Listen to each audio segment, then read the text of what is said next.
I was told when I got into trucking that I would fail because nobody buys a truck in December and succeeds. From This Week in Trucking, this is Profit per Mile, and I'm Amy. Today we are joined by Will Carmine, owner of Stonecrest Trucking, to talk about how he's running his trucking business today.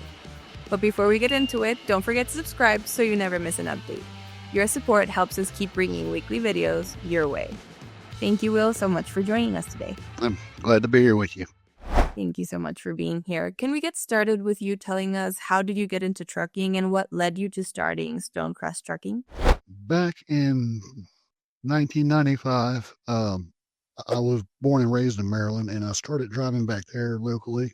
And I drove for various places back there. And in 2004, I moved to North Carolina and just kept driving as an employee.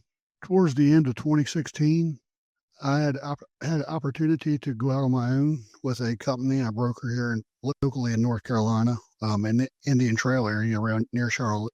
We hold a lot of material to a local concrete company, and they took me under their wing, and I've been with them since. Well, I put a dump truck on the road in 2016 in December, and been with them since then, and moved up from a dump truck. I now have a 2015 Peterbilt 389 day cab. I've actually I'm still with them, but I'm kind of venturing off actually into brokering and stuff now on my own.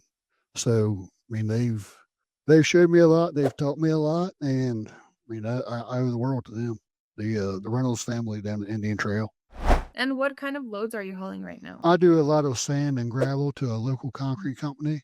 And I have 4 trucks that I dispatch loads for that are flatbed and bulk loads on a frameless trailers. So, I mean, I've learned a lot from them in my time with them, and like I say, they've been the world to me. They taught me a lot of things and didn't even realize it. And on the brokering side, how long have you been doing that? How did that start for you? It's something I've always kind of wanted to do. I started doing it around April. It was weird. It was something I always wanted to do, and I just started talking to people and talking to the Reynolds family, and I met people, and I got on social media and got into a few groups on there, and it just didn't skyrocket, but it's taken off, and things have been working out so far pretty good on that end of it too. If we could focus now, go into the numbers of how you're running your operation right now. We mentioned before we started recording it would be good if we went with weekly numbers. Yes, ma'am. Could you tell us how much you are grossing in a week? I roughly do, if the weather stays consistently good, I can do $5,000 a week after expenses. And how many days are you working a week? Is it 5, 6? I work 5 days a week driving. And how many miles are you doing? Depending on the location, I can do between 300 to 600 miles a day. Let's say 500 to keep it in the middle. Okay. Do you have a truck payment?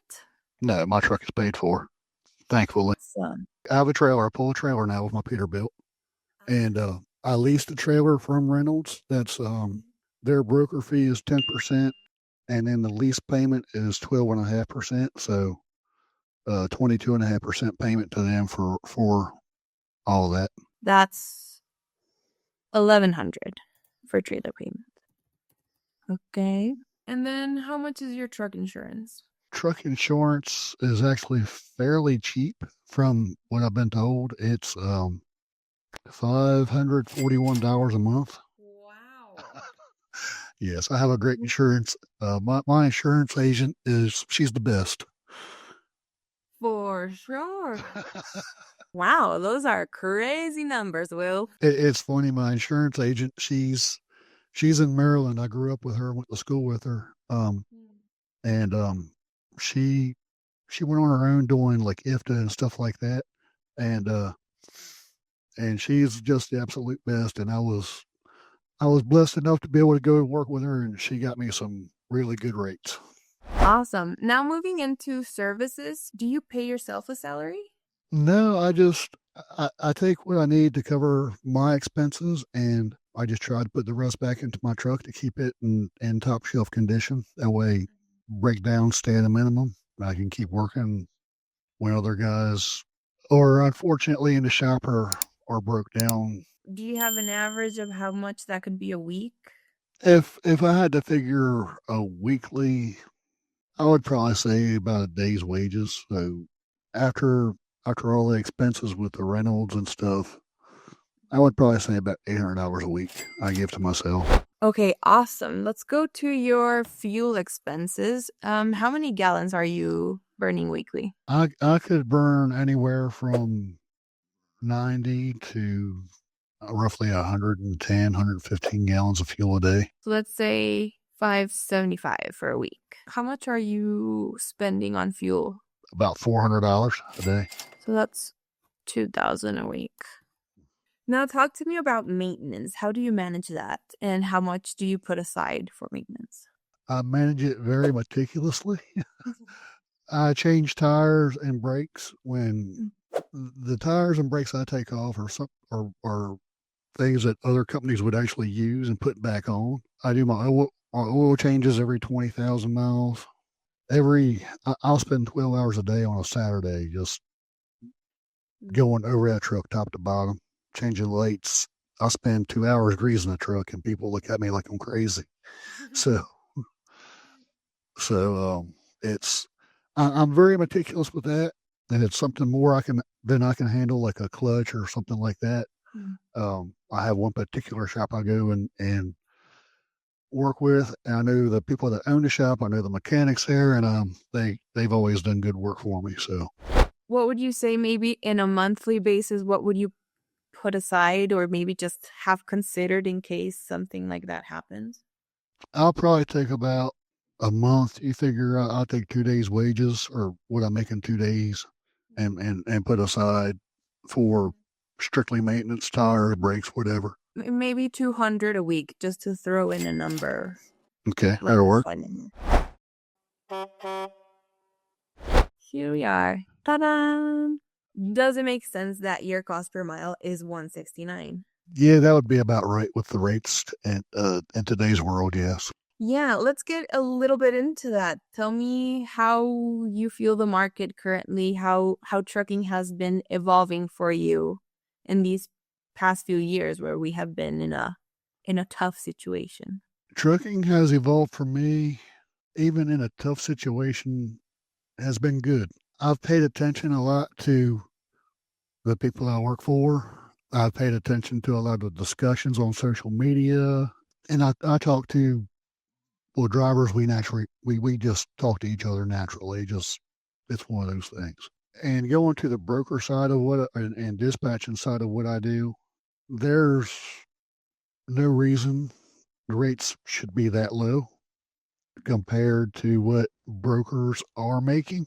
I know there's seasonal loads coming out of North Carolina right now that used to pay between $6 and $8 a mile that are now paying $2 a mile because they're going through a certain broker here in North Carolina. And there's no reason why they shouldn't be back in the $6 mile range other than he just wants to put that money in his pocket. And that's kind of what led me to go into the brokering side of things, to try to get some shippers to work with and to be fair to owner operators. Yeah, and I think it's great that you have a look of both sides of what it's to be getting a load and also what it's to be brokering a load. It's kind of funny. I was told when I got into trucking that I would fail because nobody buys a truck in December and succeeds. And I was told by a brokerage firm, me being a trucker, getting into brokering, I would fail because we don't have the patience. Well, I mean, I'm succeeding at both of them. So, yeah, knock on wood. Yeah, looking at this, like, I think I've kind of gotten a bit used to with recording the podcast to kind of seeing. We tell other carriers, like, it's okay if you want to come and show your numbers, even if they're not great, because it's kind of the reality for most people, and it's okay. Right. We come and show what's going on and how you're running the business, but this looks pretty cool to me. Well, my one last question for you would be, if you were to start right now, right here, what would you do differently? What is something you might think, ugh, I should have tried this differently? The only thing I would do different from what I've done personally, I would have kept my dump truck that I started out with. I just that was what made the dream happen, and I had to let it go to get my Peterbilt. But I mean, sometimes you gotta let things go to get better.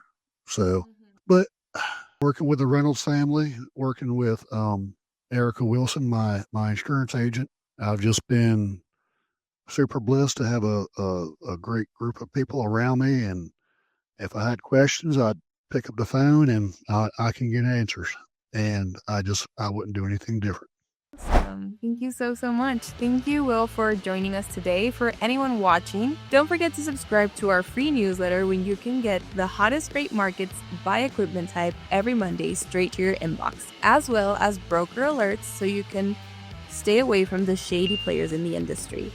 And if you like this video and what Will shared, don't forget to subscribe so you never miss an update. Drive safe, everyone.